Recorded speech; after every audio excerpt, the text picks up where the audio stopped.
সুপ্রিয় সপ্তম শ্রেণীর শিক্ষার্থীবৃন্দ, তোমাদের সবাইকে আরো একটি নতুন ভিডিওতে স্বাগতম। তো তোমরা অলরেডি যারা প্যাসেজটি পড়েছো, তোমাদের বলেছিলাম যে B C D E F এর যে উত্তর সেটি আমি তোমাদেরকে দিয়ে দিব। তো এখানে দেখতেই পাচ্ছ যে শাহানা যে গল্পটা তোমাদেরকে আমি একটু আগে পড়িয়েছি এবং পড়ানোর পরে বর্তমানে তোমাদেরকে যে বি নাম্বার যে সেটা রয়েছে সেটা তোমাদের সলভ করে দিব। তো এখানে তোমাদের ম্যাথ করতে হবে, ম্যাথ ওয়ার্ডগুলো করতে হবে। খেয়াল করছো যে এখানে দুইটা ঘর রয়েছে। প্রথম ঘরে কিছু শব্দ রয়েছে এবং এটার মিনিং কিন্তু এই ঘরে দেওয়া রয়েছে। তো তোমাকে যেটা করতে হবে, এখান থেকে এটা মিলায়ে কি করতে হবে, লিখতে হবে। অর্থাৎ কোম্পানি বলতে তুমি কি বুঝো? তো এখানে দেখো, বেশি কথা বলছি না। এখানে কোম্পানি বলতে তুমি এখানে কি বুঝো একটু খুঁজে দেখো। কোম্পানি বলতে তুমি এখানে বিজনেস কে বুঝতেছো, তো কোম্পানি হবে বিজনেস। এরপরে কি হবে, ভ্যাকেন্ট। ভ্যাকেন্ট শব্দের অর্থ কি? ভ্যাকেন্ট শব্দ হচ্ছে খালি। এর ভিতরে দেখো তো কোথাও খালি আছে নাকি? খালি আছে। তাহলে এই যে ভ্যাকেন্টটা আসবে হচ্ছে যে এমটি। এমটি শব্দ হচ্ছে খালি, ভ্যাকেন্ট শব্দের অর্থ হচ্ছে খালি। প্রথমটা কিন্তু বিজনেস হবে। আচ্ছা, এরপরে স্ট্যাটাস শব্দ হচ্ছে অবস্থা। তো এইভাবে তোমাদেরকে মিলিয়ে লিখতে হবে। দেখো, আমি তোমাদের কিভাবে কষ্ট দিচ্ছি না, আমি তোমাদের আনসারটা এখানে দিয়ে দিয়েছি। তোমরা স্ক্রিনশট দিয়ে নিতে পারো কিংবা ভিডিওটা পজ করে সুন্দর করে তুমি পুরোটা দেখতে পারো। যেমন কোম্পানি শব্দের অর্থ হচ্ছে বিজনেস, ভ্যাকেন্ট শব্দের অর্থ হচ্ছে এমটি, স্ট্যাটাস শব্দের অর্থ হচ্ছে high rank or social position. তাহলে স্ট্যাটাস কোথায় হবে, কোথায় কোনটা হবে বলো তো? High rank in social position, এই যে এইটা হবে। তারপরে এটা কি রয়েছে দেখো তো, তারপরে যে ইনলস। ইনলস শব্দ শ্বশুরবাড়ির লোকজন। তাহলে ইনল যদি আমি বলি তাহলে তোমাকে এখানে দিতে হবে একটু, আমি এখান থেকে ইনল থেকে যদি টেনে দেই এখানে এইটা হবে এটার মিনিং। ঠিক আছে? তাহলে তোমরা এখানে দেখতেই পাচ্ছ ইনল শব্দ হচ্ছে relative by marriage, specially wife, তারপরে তোমার হচ্ছে ফ্যামিলি, এগুলো তো বোঝাচ্ছে। করিডোর শব্দ হচ্ছে long narrow passage in a building. Academic শব্দের অর্থ হচ্ছে কানেক্টেড উইথ দ্য স্টাডি এবং এডুকেশন, অর্থাৎ শিক্ষণীয় বিষয় সম্পর্কে জড়িত। অ্যাডমায়ার মানে টু শো রেসপেক্ট। তাহলে অ্যাডমায়ার যদি আমি দেই তাহলে এখানে কোনটার সাথে হবে? অ্যাডমায়ার যদি আমি দেই তাহলে কি হবে? টু শো রেসপেক্টটা কই? টু শো রেসপেক্টটা কই? এই যে দেখো এই, অর্থাৎ এইটার এটা হবে, মিনিংটা এটা বের হয়ে যাবে। তো দেখো এখানে সবগুলো রয়েছে, আমি নয়টা এখানে দিয়ে দিয়েছি। তারপর সি নাম্বারটা তোমরা একটু খেয়াল করে দেখো। ইন্সপায়ার এবং ডেমনস্ট্রেটেড মিনিংটা এখানে দিয়ে দিয়েছি, তোমরা একটু দেখে নিবা।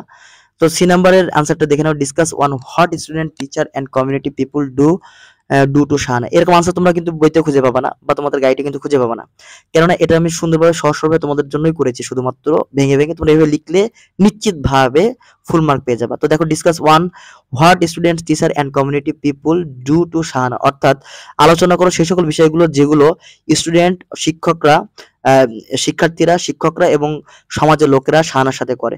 তো স্টুডেন্টরা কি করে দেখো তো, স্টুডেন্টরা কি করে? স্টুডেন্ট গিভস শাহানা সালাম বা গ্রিটিং হোয়েন এভার, এখানে হোয়েন নেভার দেয়, এখানে হোয়েন এভার হবে দে সি হার, অর্থাৎ ছাত্ররা যেখানে তাকে দেখে সেখান থেকে সালাম দেয় showing their respect and admiration, অর্থাৎ তাদের সম্মান এবং প্রশংসা দেখানোর জন্য তারা এটা করে। তারপরে দে কাম টু হার, তারা তার কাছে আসে ডিসকাস, আলোচনা করতে, their academic or personal problem, যেটা তোমরা পুরো প্যাসেজটা পড়লে কিন্তু এটা পেয়ে যাবা। ইন্ডিকেটিং দ্য পার্সোনাল প্রবলেম এবং একাডেমিক বিষয় নিয়ে তারা শাহানার সাথে আলোচনা করে। Indicating that they trust and value her guidance, অর্থাৎ তারা কি করে?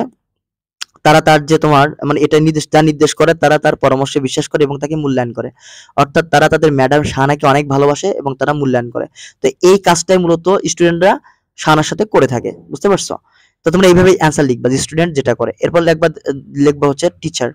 Teachers including the head teacher, শুধুমাত্র শিক্ষক নয়, শিক্ষকের যে হেড অর্থাৎ প্রধান শিক্ষকও admire Shahana for her dedication, তার যে আত্মনিবেদন বা উৎসর্গ, এটার জন্য তাকে কি করে? অ্যাডমায়ার করে। তাহলে শিক্ষকরা, এমনকি প্রধান শিক্ষকরা শাহিনার উৎসর্গ এবং শিক্ষিকা রূপে তার যে কার্যকারিতা সেটার জন্য তাকে প্রশংসা করে।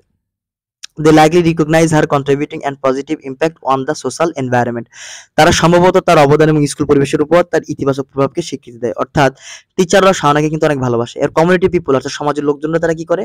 Parents and others communities members visit Shahana's at home and school, অর্থাৎ অভিভাবকরা এবং সমাজের লোকেরা তারা হচ্ছে শাহানার বাড়িতে আসে এবং ভ্রমণ করে, দেখতে আসে, ভিজিট করে, পরিদর্শনে আসে এবং তারা স্কুলেও যায় এবং ডেমনস্ট্রেটিং এবং প্রদর্শন করে দেয়ার রেসপেক্ট, তাদের সম্মান, অ্যাপ্রিসিয়েশন ফর হার ওয়ার্ক, এবং তার কাজে যে সেটাকে প্রশংসা করে।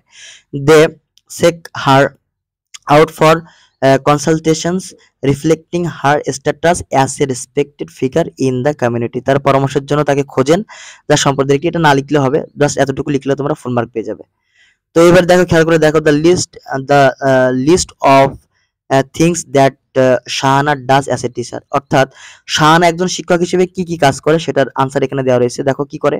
প্রথম, সে প্রিপেয়ার লেসন, অর্থাৎ সে কি করে? প্রথম হচ্ছে সে তার পাঠ প্রস্তুত করে। Shahana works hard to prepare her lesson every day. Shahana প্রতিদিন তার পাঠ প্রস্তুত করতে কঠোর পরিশ্রম করে। 2 নম্বর কাজ সে কি করে? Teach students, she goes to school daily and teach her students. তিনি প্রতিদিন স্কুলে যান এবং তার ছাত্রদেরকে পড়ান। Provide support, she helps both weak and bright student। সে দুর্বল এবং সবল দুই ধরনের স্টুডেন্টকে সে সাহায্য করে। ensuring that all receive the attention they need, এবং নিশ্চিত করেন যে সকলেই তার প্রতি মনোযোগ পেয়েছে, এটা তিনি নিশ্চিত করেন। 4 নাম্বার দেখো, ডেমনস্ট্রেট গুড বিহেভিয়ার্স। ডেমনস্ট্রেট শব্দ হচ্ছে প্রদর্শন করা। Shahana set a positive example through her own behaviour.